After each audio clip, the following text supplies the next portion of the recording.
میں نے جو متعدد مواقع سے آیات مبارکہ آپ کو سنائی کہ ہر جگہ پر چوٹی کی چیز صبر ہے، آخری چیز جو بیان ہوتی ہے وہ صبر ہے۔ سورۃ العصر میں آخری بات وَتَوَاصَوْا بِالصَّبْرِ یا ایھا الذین آمنوا استعینوا بالصبر والصلاۃ، اے ایمان والو مدد حاصل کرو صبر سے اور نماز سے۔ ان اللہ مع الصابرین، اللہ تعالیٰ صبر کرنے والوں کے ساتھ ہے۔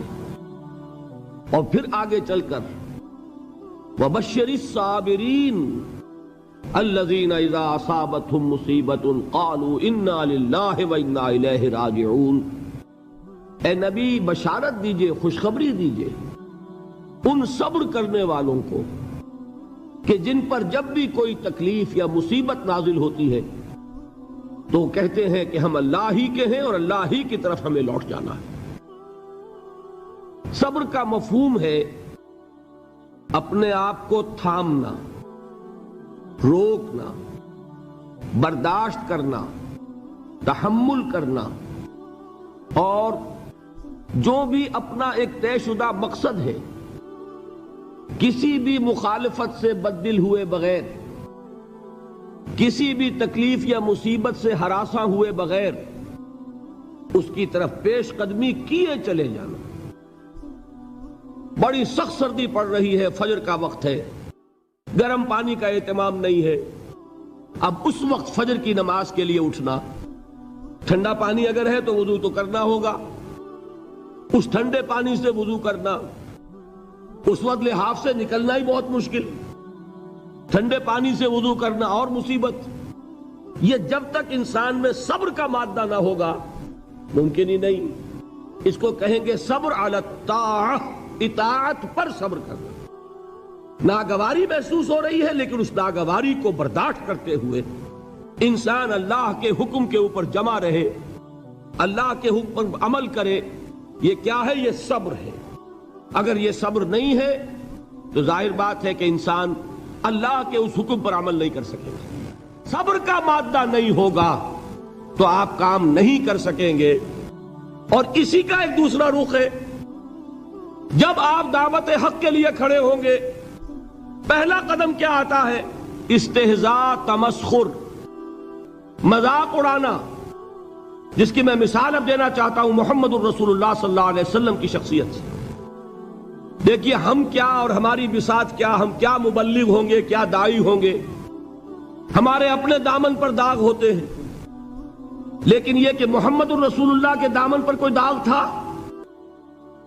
ان کو تو سارے مکے والے الصادق الامین کہتے تھے، نہایت محبوب شخصیت تھے، ان کے لیے تو جا صادق جا الامین یہ الفاظ سننے میں آتے تھے، آنکھوں کا تارا۔ لیکن جب آپ نے دعوت اب شروع کی، اب قرآن مجید میں دیکھیے کسی نے کہا مجنون ہو گئے، دماغ خراب ہو گیا، پاگل ہو گئے، اجی شاعر ہیں، کچھ شعر جوڑ لیتے ہیں ہم پر دھوس جماتے ہیں۔ کسی نے کہا ساحر ہیں، کچھ جادو سیکھ لیا ہے۔ یہاں تک کہ ایسے بدبخت بھی پیدا ہوئے، قرآن میں ہے ساحر کذاب، سحر کرنے والا جادوگر نہایت جھوٹا۔ یہ الفاظ کہے جا رہے ہیں کس کی شان میں؟ محمد الرسول اللہ صلی اللہ علیہ وسلم۔ قرآن میں نقل کیا گیا یا ایھا الذی نزل علیہ الذکر انک لمجنون۔ کبھی آپ نے اس کا ترجمہ سوچا؟ ہے وہ شخص، دیکھیے تصور کیجئے حضور جا رہے ہیں، تشریف لے جا رہے ہیں، کسی دعوت میں ہے، تبلیغ میں، یا ویسے ہی تشریف لے جا رہے ہیں، اور کوئی ایک جمگھٹا ہے لوگوں کا، ادھر سے فقرہ آتا ہے، تیر کی طرح لگتا ہے دل میں جا کر محمد کے صلی اللہ علیہ وسلم۔ اے وہ شخص جس کا یہ خیال ہے کہ اس پر کوئی ذکر نازل ہو رہا ہے، ہمارے خیال میں تو تمہارا دماغ خراب ہو گیا ہے۔ یا ایھا الذی نزل علیہ الذکر انک لمجنون، کہا کہ نہیں کہا؟ اور یہ نہ سمجھیے کہ حضور صلی اللہ علیہ وسلم کے قلب مبارک کو تکلیف نہیں ہوتی تھی۔ میں قرآن سے ثابت کروں گا، میں کہیں کوئی کہانیاں بیان نہیں کرنا چاہتا۔ قرآن نے کہا ہے وَلَقَدْ نَعْلَمُ انک یضیق صدرک بما یقولون، اے نبی ہمیں خوب معلوم ہے صلی اللہ علیہ وسلم کہ جو کچھ یہ لوگ کہہ رہے ہیں اس سے آپ کا سینہ بھنجتا ہے، یہ جو گھٹن ہوتی ہے، صدمہ ہوتا ہے۔ انک یضیق صدرک بما یقولون، ہمیں خوب معلوم ہے کہ جو کچھ یہ باتیں آپ کو سننی پڑ رہی ہیں، یہ کڑوی کسیلی باتیں، یہ جو فقرے چست ہو رہے ہیں، استہزاء ہو رہا ہے، تمسخر ہو رہا ہے۔ سورہ حجر میں ہے، ایک جگہ کھڑے ہوئے لوگ قرآن کا مذاق اڑا رہے ہیں، بھائی فلاں آیت تم لے جانا، فلاں آیت میری ہوگی، اس کے ٹکڑے کر رہے ہیں، اس کے ٹکڑے حصے بکھرے کر کے قیمہ بنا کر ان آیات کا تمسخر اڑا رہے ہیں۔ ایک جگہ قرآن مجیدی میں مذکور ہے کہ فرشتوں کا مذاق اڑ رہا ہے، بھائی یہ دیکھو محمد نے کہا ہے صلی اللہ علیہ وسلم کہ جہنم پر تو کل 19 فرشتے ہیں، علیہا 19 قرآن میں آیت نازل ہوئی۔ ایک پہلوان کہتا بھائی 10 کو تو میں سنبھال لوں گا، باقی 9 کا تم انتظار کر لو۔ یہ باتیں آ رہی ہیں حضور کے کانوں میں، کلام الہی کے ساتھ کیا سلوک ہو رہا ہے، مجھ پر کیا فقرے چست کیے جا رہے ہیں، مجھ پر جس طریقے سے استہزاء اور تمسخر کا رویہ اختیار کیا گیا ہے، دل بھچ رہا ہے، دل میں صدمہ ہے۔ دیکھیے سورہ نون ہے، اور میرے نزدیک یہ دوسری وحی ہے جو حضور پر نازل ہوئی ہے، اس کی ابتدائی آیات، نون والقلم وما یسطرون ما انت بنعمت ربک بمجنون وَإِنَّ لَكَ لَأَجْرًا غَيْرَ مَمْنُونٍ وَإِنَّكَ لَعَلَىٰ خُلُقٍ عَظِيمٍ فَسَتُبْصِرُ وَيُبْصِرُونَ بِأَيِّكُمُ الْمَفْتُونُ إِنَّ رَبَّكَ هُوَ يَعْلَمُ بِمَنْ ضَلَّ عَنْ سَبِيلِهِ وَهُوَ أَعْلَمُ بِالْمُهْتَدِينَ۔ نون، قسم ہے قلم کی اور جو کچھ یہ لکھتے ہیں۔ اے نبی آپ اپنے رب کی نعمت سے مجنون نہیں ہیں۔ یہ کیوں کہا جا رہا ہے؟ حضور کو جو صدمہ پہنچا ہے وہی نازل ہوئی ہے دل جوئی کے لیے، تسلی کے لیے۔ آپ کیوں برا منا رہے ہیں؟ اے نبی آپ کیوں صدمہ اور رنج اور اندوہ محسوس کر رہے ہیں؟ ان بدبختوں کے کہنے سے کوئی آپ مجنون ہو جائیں گے؟ مانتا بے نعمت ربک بمجنون وَإِنَّ لَكَ لَأَجْرًا غَيْرَ مَمْنُونٍ۔ آپ کو جو یہ صبر کرنا پڑ رہا ہے، آپ کو جو یہ جھیلنا پڑ رہا ہے، اس کی وجہ سے آپ کو وہ اجر ملے گا جس کا سلسلہ کبھی منقطع نہیں ہوگا۔ وَإِنَّكَ لَعَلَىٰ خُلُقٍ عَظِيمٍ، اور اے نبی آپ تو خلق عظیم کے حامل ہیں۔ آپ کا اخلاق، آپ کا کردار، آپ کی سیرت، آپ کی شخصیت میں طہارت، نفاست، پاکیزگی، آج تک دنیا نے کوئی پاگل، کوئی مجنون ایسا بھی دیکھا؟ یہ ساری باتیں اللہ تعالیٰ حضور کی دلجوئی کے لیے فرما رہے ہیں۔ اس سے آپ اندازہ کیجئے کہ کتنا صدمہ ہوتا ہوگا۔ یہی ہے، اس ساری چیز کو جمع کیجئے تو یہ چیز کیا ہے؟ وَاصْبِرْ عَلَىٰ مَا يَقُولُونَ وَاهْجُرْهُمْ هَجْرًا جَمِيلًا۔ صبر کرو اے نبی، صبر کرو اے محمد صلی اللہ علیہ وسلم، جھیلو اور برداشت کرو اس پر جو یہ کہہ رہے ہیں۔ یریدون لیطفئوا نور اللہ بافواہہم، یہ چاہتے ہیں کہ اللہ کے نور کو اپنے منہ سے بجھا دیں، پھونکے مار کے ہی بس۔ نور خدا ہے کفر کی حرکت پہ خندہ زن، پھونکوں سے یہ چراغ بجھایا نہ جائے گا۔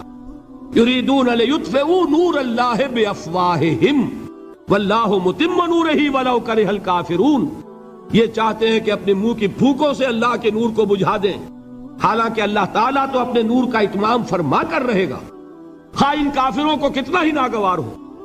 اس کی ترجمانی ہے نور خدا ہے کفر کی حرکت پہ خنددن، پھونکوں سے یہ چراغ بجھایا نہ جائے گا۔ یہی وجہ دیکھیے مکی صورتوں میں خود نبی اکرم صلی اللہ علیہ وسلم کو اتنے مختلف پیرایوں میں صبر کا حکم دیا گیا۔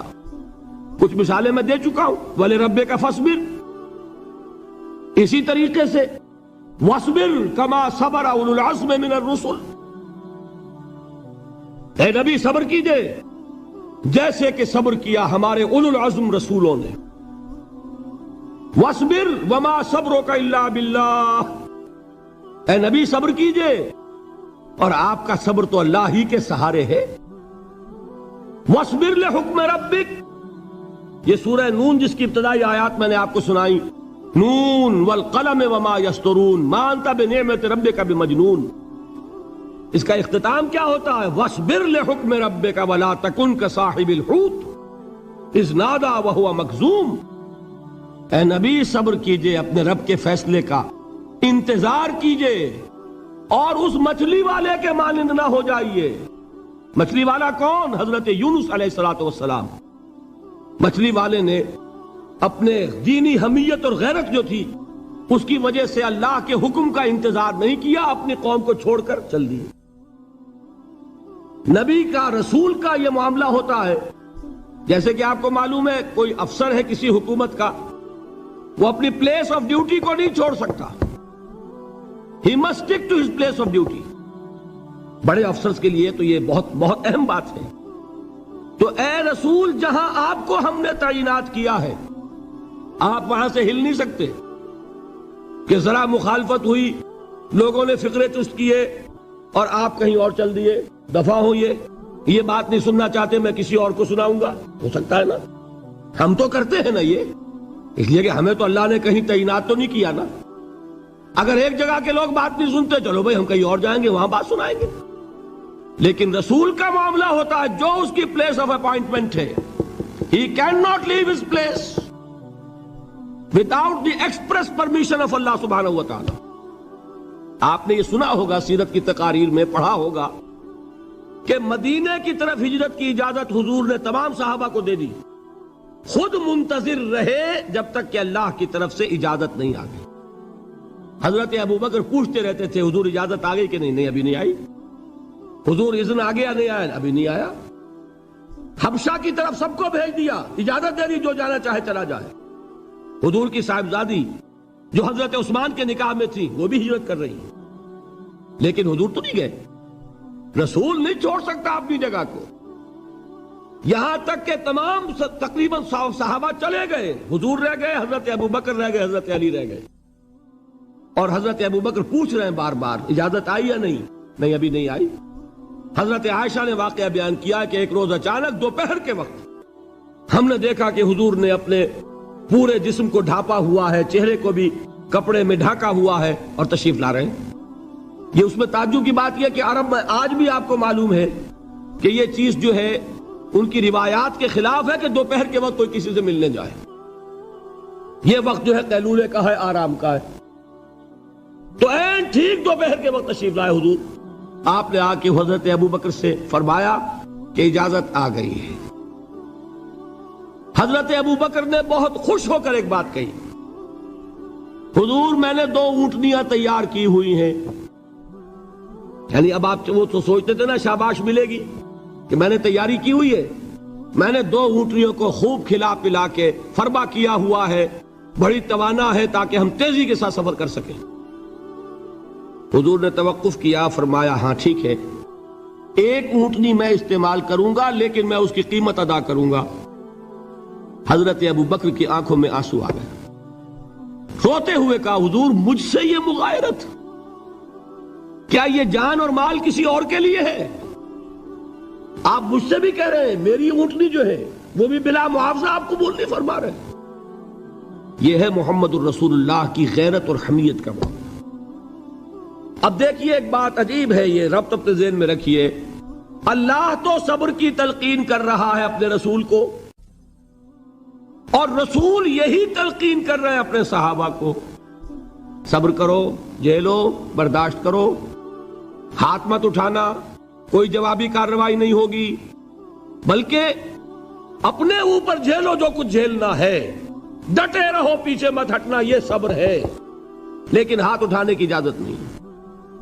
چنانچہ اب ذرا چشم تصور سے دیکھیے، ابو جہل اس نے جو بدترین روش اختیار کی، وہ ایک خاندان تھا حضرت یاسر، ان کی اہلیہ حضرت سمیہ، اور ان کے فرزند حضرت عمار رضی اللہ تعالی عنہم۔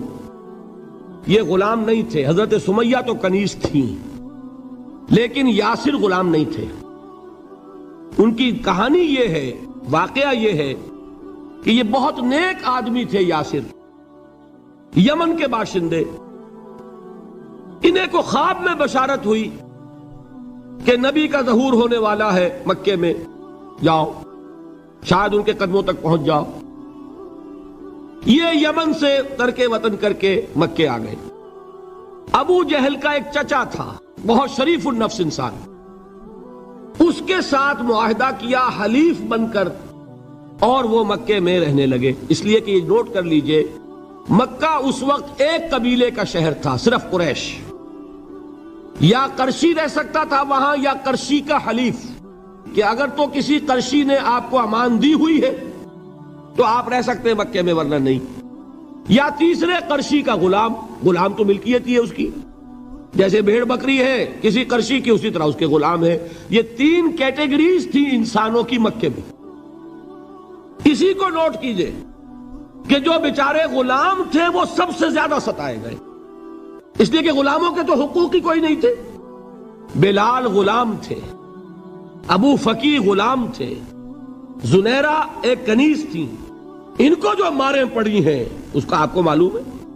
حضرت بلال کے ساتھ جو کچھ امیہ ابن خلف نے کیا، کہ جس طریقے سے کہ حیوانوں کی لاشیں جو ہے کھینچ کر گھسیٹ کر لے جائی جاتی ہیں، ان کی گردن میں رسی ڈال کر گھسیٹتے، اسی طریقے سے حضرت بلال کے گردن میں رسی ڈال کر ٹھیک دوپہر کے وقت مکے کی سنگلاخ گلیوں کے اندر گھسیٹا جاتا تھا۔ نیچے زمین جل رہی ہے توے کی طرح، اور ویسا بھی ہوتا تھا کہ چت لٹا دیا، اوپر سے وہ آگ مکے کا، کہ سورج جو ہے ذرا نوٹ کیجئے، آگ برسا رہا، نیچے زمین توے کی طرح جل رہی ہے، اور ایک بھاری سل بھی لا کر جو ہے سر پر رکھ دی، چھاتی پر رکھ دی گئی ہے کہ آواز نہیں نکل رہی، جھاگ نکل رہے منہ سے، لیکن اس حال میں بھی احد احد احد، ایک ایک اللہ، قل هو اللہ احد، الفاظ نکل رہے۔ یہ ہے وہ صبر، صبر علی الابتلاء، صبر علی الایذاء۔ یہ ابتلاء اور ایذاء پر صبر ہے، جھیلو برداشت کرو، اس توحید پر قائم رہو، محمد کی رسالت کے اقرار کرتے رہو صلی اللہ علیہ وسلم، لیکن ہاتھ نہیں اٹھانا۔ اب میں آپ کو بتا رہا تھا یہ تو غلام تھے، یہ جو تھے یاسر، یہ حلیف تھے، غلام تو نہیں تھے نا۔ البتہ وہ ابو جہل کے چچا کی کنیز تھی یہ سمیہ، انہوں نے اجازت لے کر ان سے نکاح کر لیا، یہ تو کنیز رہیں گی۔ بیٹا جو ہوا وہ بھی ایک طرح سے، جب کنیز زیادہ ہے تو غلام ہو گیا، عمار ابن یاسر۔ وہ جو شخص تھا بہت شریف النفس ابو جہل کا چچا، وہ مر گیا۔ اب ابو جہل جو ہے اس خاندان کا سربراہ ہے، لہذا یہ تینوں جو افراد ہیں وہ اس کے رحم و کرم پر ہیں۔ یاسر کو بھی پروٹیکشن اگر ہے تو ابو جہل کی ہے، ابو جہل جو چاہے کرے، اور سمیہ تو کنیز ہے ہی، اس کا تو کوئی حق ہے ہی نہیں، جو چاہے کرے، اور عمار ان دونوں کا بیٹا ہے، لہذا بدترین معاملہ کیا ابو جہل نے ان تین افراد کے ساتھ۔ حضرت سمیہ کے ساتھ جو کچھ کیا گیا ہے آپ اس کا تصور نہیں کر سکتے۔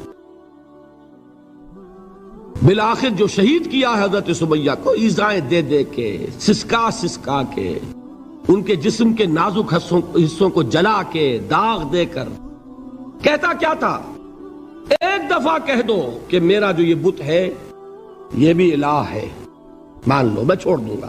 تنگ آ گیا، کسی طریقے سے ایک دفعہ کہہ دو پھر میں چھوڑ دوں گا۔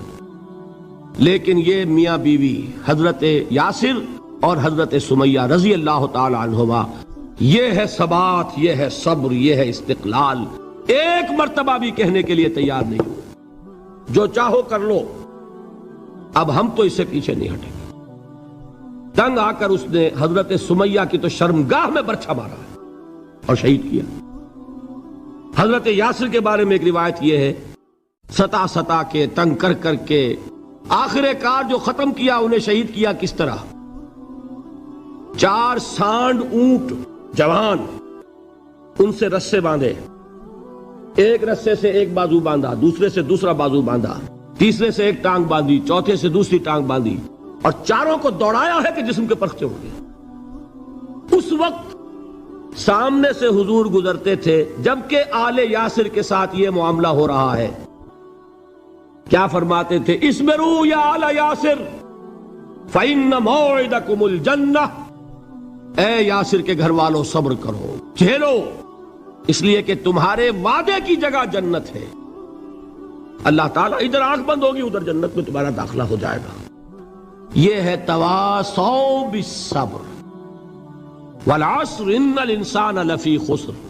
یہ تواصوا بالصبر پر کون عمل کر رہا ہے؟ محمد الرسول اللہ صلی اللہ علیہ وسلم۔ دے تو بھی محمد کی صداقت کی گواہی۔ یہ صداقت کی گواہی دیتے ہوئے انہوں نے اپنی جانیں دے دی۔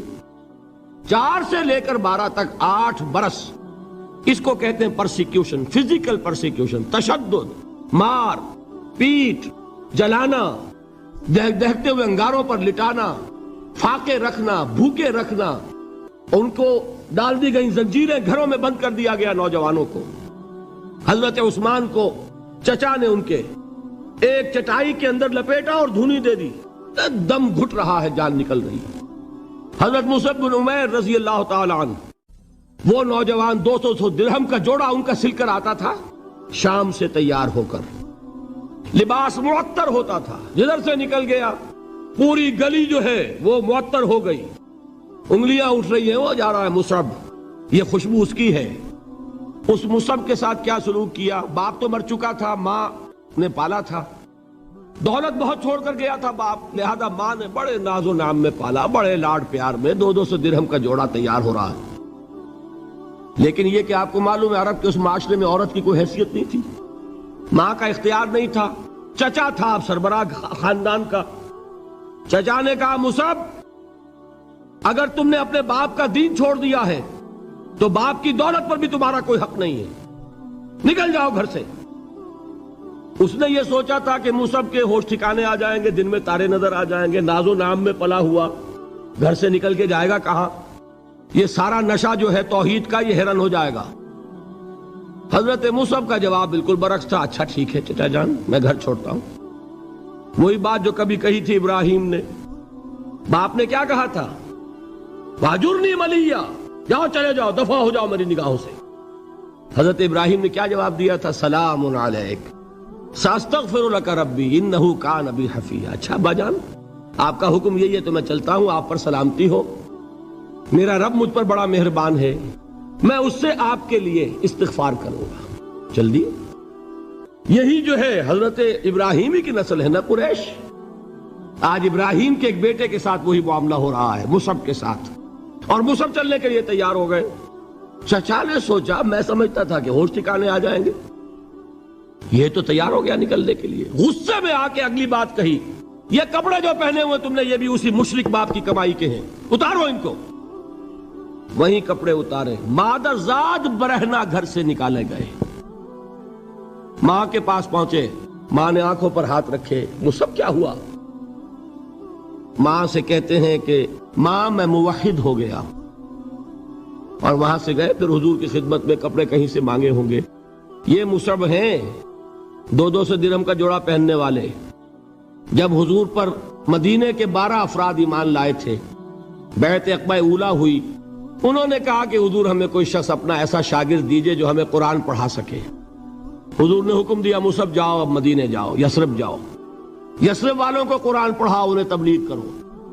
مصعب گئے ہیں وہاں، 1 سال کی کمائی 75 افراد لا کر حضور کے جھولی میں اگلے سال ڈال دیے کہ حضور یہ میری 1 سال کی کمائی ہے، 72 مرد 3 عورتیں۔ بہرحال وہ مصعب بن عمیر ہیں جو غزوہ احد میں شہید ہوئے، اور جب شہید ہوئے تو ان کے جسم پر صرف ایک چادر تھی۔ یہی چیزیں ہیں اصل میں کہ جو ہمارے دلوں کو منور کرنے والی ہیں نور ایمان سے۔ وہ علم بردار تھے غزوہ احد میں، جھنڈا مسلمانوں کا ان کے پاس تھا۔ ایک ہاتھ پر ایک شانے پر وار پڑا، ہاتھ کٹ گیا، دوسرے سے تھاما، دوسرے پہ کٹ گیا، اب دونوں حصوں کے بچے ہوئے ٹکڑوں سے جھنڈے کو تھاما، گرنے نہیں دیا، یہاں تک کہ شہید ہو گئے۔ گرے ہیں تو جھنڈا گرا ہے۔ شکل میں حضور سے بہت مشابہ تھے، خبر اڑ گئی کہ محمد شہید ہو گئے صلی اللہ علیہ وسلم۔ یہ مصعب بن عمیر کا واقعہ ہے۔ جب ان کو اب دفن کرنے کا وقت آیا، اور شہید کے لیے کفن جو ہے اس کا وہی لباس ہوتا ہے جو شہادت کے وقت ہو، حضور کے سامنے ایک پرابلم پیش کیا گیا۔ حضور، مصعب کے جسم پر تو ایک چادر تھی، اور وہ چادر بھی اتنی چھوٹی ہے یعنی 2 گز کی چادر بھی نہیں ہے، اس سے اگر سر ڈھانپتے ہیں مصحف کا تو پیر کھل جاتے ہیں، پیر ڈھانپتے ہیں تو سر کھلتا ہے، کیا کریں؟ حضور نے فرمایا سر ڈھانپ دو چادر سے اور پیروں پر گھاس ڈال دو۔ یہ آخری لباس ہے جو محمد کے اس دیوانے کو اس دنیا سے رخصت ہوتے ہوئے ملا ہے، جس کا 200 درہم کا جوڑا چلتا تھا۔ یہ ہے صبر۔ برداشت کیا کہ نہیں کیا؟ یہ خباب بن الارت پیشے کے لحاظ سے لوہار تھے۔ سوچئے ایک زندہ انسان کو دہتے ہوئے انگاروں پر لٹایا جا رہا ہے، ان انگاروں سے کھال جلی، کمر کی چربی پگھلی، اس پگھلنے والی چربی سے وہ انگارے ٹھنڈے پڑے۔ یہ سب کچھ جھیل رہا ایک شخص۔ سوچنے والوں نے سوچا نہیں ہوگا کیا جرم تھا ان کا، تو بڑا شریف آدمی ہے، بہت اچھا کاریگر ہے، وقت پر کام دیتا ہے، مناسب اجرت لیتا ہے، یہ کیا ہوا؟ یہ کوئی جرم نہیں، جرم صرف ایک ہے، ایک اللہ کو مانتا ہے اور محمد کے دامن سے وابستہ ہے صلی اللہ علیہ وسلم۔ فاستعینوا بالصبر والصلاۃ، مدد حاصل کرو کس سے؟ صبر سے اور نماز سے۔ ان اللہ مع الصابرین، جان لو کہ اللہ تعالیٰ صبر کرنے والوں کے ساتھ ہے۔ وَلَا تَقُولُوا لِمَنْ يُقْتَلُ فِي سَبِيلِ اللَّهِ أَمْوَاتٌ، اور ہرگز نہ کہو اسے جو اللہ کی راہ میں قتل ہو جائے کہ وہ مردہ ہے۔ بَلْ أَحْيَاءٌ وَلَكِنْ لَا تَشْعُرُونَ، نہیں، وہ زندہ ہے لیکن تمہیں ان کا شعور نہیں ہے۔ اور سنیے اب یہ آیت اہم ترین ہے صبر کے موضوع پر۔ وَلَنَبْلُوَنَّكُمْ بِشَيْءٍ مِّنَ الْخَوْفِ وَالْجُوعِ وَنَقْصٍ مِّنَ الْأَمْوَالِ وَالْأَنفُسِ وَالثَّمَرَاتِ وَبَشِّرِ الصَّابِرِينَ، اور دیکھو ہم تمہیں آزمائیں گے۔ وَلَنَبْلُوَنَّكُمْ، ہم لازماً آزمائیں گے تمہیں، بِشَيْءٍ مِّنَ الْخَوْفِ، خوف کی کیفیت طاری کر کے، والجوع، بھوک، فقر اور فاقہ، ونقص من الاموال، مالی نقصان، والانفس، جانی نقصان، والثمرات، اور ثمرات، پھلوں اور میووں کا نقصان۔ میرے نزدیک یہاں پر ثمرات کا مفہوم ایک اور بھی ہے۔ ایک تو صاف تھا کھجور کی فصل تیار ہے، غزوہ تبوک جانے کا حکم مل گیا، کون اتارے گا؟ اور کھجور وقت پر اتری نہیں، برباد ہو جائے گی۔ یہ ہو رہا ہے نا میووں کا نقصان۔ اور میرے نزدیک یہاں یہ بھی ہے، بسا اوقات بہت سی محنتوں کا نتیجہ انسان دیکھتا ہے کہ ضائع چلا گیا، میں نے 10 سال محنت کی، حاصل کوئی نہیں نکلا۔ یہ ثمرات کیا ہیں؟ محنتیں، محنتوں کے ثمرات کا ضیاع۔ کوشش آپ نے کی، قسمت کی خوبی دیکھیے، ٹوٹی کہاں کمن، 2-4 ہاتھ جب کے لبے بام رہ گئے۔ Be prepared. ایک شاعر کے یہ اشعار ہیں، یہ فصل امیدوں کی ہمدم اس بار بھی غارت جائے گی، سب محنت صبحوں شاموں کی اب کے بھی اکارت جائے گی۔ میرے نزدیک یہ ثمرات کا جو لفظ یہاں آیا ہے، وَنَقْصٍ مِّنَ الْأَمْوَالِ وَالْأَنفُسِ وَالثَّمَرَاتِ، سب محنت صبحوں شاموں کی اب کے بھی اکارت جائے گی۔ دھرتی کے کونوں کھدروں میں پھر اپنے لہو کی کھاد بھرو، پھر مٹی سینچو اشکوں سے، پھر اگلی رت کی فکر کرو، پھر اگلی رت کی فکر کرو، جب پھر ایک بار اجڑنا ہے۔ ایک فصل پکی تو بھر پایا، تب تک تو یہی کچھ کرنا ہے۔ ایک مقصد ہے سامنے، انقلاب برپا کرنا ہے۔